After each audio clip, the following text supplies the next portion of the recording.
नमस्कार मित्रांनो, मराठी बोला यूट्यूब चॅनलमध्ये आपलं स्वागत आहे। पशुसंवर्धन योजनेचे कागदपत्र अपलोड करताना बरेच जणांना क्षमस्व तुमची निवड झाली नाही अशा पद्धतीचा एरर येतोय। पहिला व्हिडिओ टाकला कागदपत्र अपलोड कसे करायचे याबद्दलचा, त्यावर अनेक कमेंट सुरू झाल्या की क्षमस्व त्यावर बऱ्याच जणांचे आयडी पासवर्ड घेऊन पाहिले, SMS देखील प्राप्त झाले आहेत, परंतु पोर्टलवर ज्यावेळेस गेलो त्यावेळेस पोर्टलवर क्षमस्व तुमची निवड झाली नाही अशा पद्धतीचा एरर येतोय।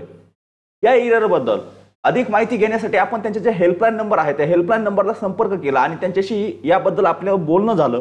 त्यावेळेस त्यांच्याकडून सांगण्यात आलं की सध्या हा एरर प्रत्येक शेतकऱ्याला दिसतोय। जेवढ्या शेतकऱ्यांचे कागदपत्र अपलोड करायचे आहेत बऱ्याच शेतकऱ्यांना हा एरर दिसतोय असं त्यांच्याकडून सांगण्यात आलं।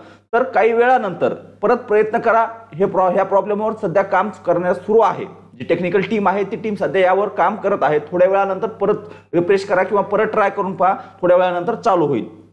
आता थोड्या वेळानंतर जर आपण पाहणारच आहोत, जर सुरू झालं तर त्याचा अपडेट देखील आपल्या व्हॉट्सअपच्या माध्यमातून किंवा कमेंटच्या माध्यमातून कुठेतरी आपल्याला पोहोचण्याचं काम केलं जाईल। परंतु हे जे काय कमेंट येत होत्या प्रत्येकाची कमेंट होती, सर क्षमस्व तुमची निवड झालेली आहे, आता काय करायचं, मेसेज आला आहे आता काय करायचं।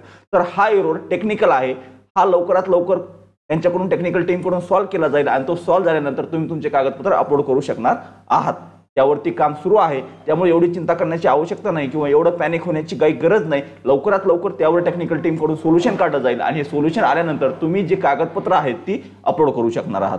तर चला एक छोटंसं जे आपल्या मनातील अनेक कमेंट आल्या, काही जणांना ते उत्तर देत नाही, काही करत नाही। मला एक सांगा, एवढ्या कमेंट येत असताना प्रत्येकाचा एकच प्रॉब्लेम असताना त्याचा आधी काहीतरी थोडा अभ्यास करावा लागेल किंवा तेव्हा हा एरर काय येतो हे तर पाहावं लागेल का विनाकारण तुम्हाला काहीतरी सांगून द्यायचंय, नाही थांबा असं करा मी काय सांगू।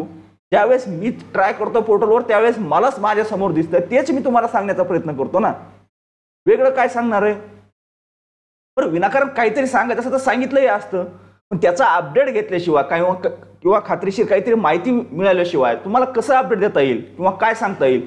आता हेल्पलाईन नंबरला 3 वेळेस कॉल केला, तुम्हाला माहिती आहे 3 जणांचे 3 रिझन आले, परंतु शेवटी ज्या मॅडमनं माहिती दिली त्या मॅडमनं सविस्तर सांगितलं की सर हा प्रॉब्लेम आहे, तो सर्वांना येतोय, थोडा वेळ वेट करा, त्यावर काम सुरू आहे आणि काम पूर्ण झाल्यानंतर सर्व शेतकऱ्यांना कागदपत्र अपलोड करता येतील, थोडा वेट करा असं त्यांच्याकडून सांगण्यात आलेलं आहे। त्यामुळे थोडं वेट करा, सुरू झाल्यानंतर कमेंटच्या माध्यमातून असेल किंवा व्हॉट्सअपच्या माध्यमातून असेल कुठूनही आपल्याला सुरू झालं आहे असं अपडेट दिलं जाईल।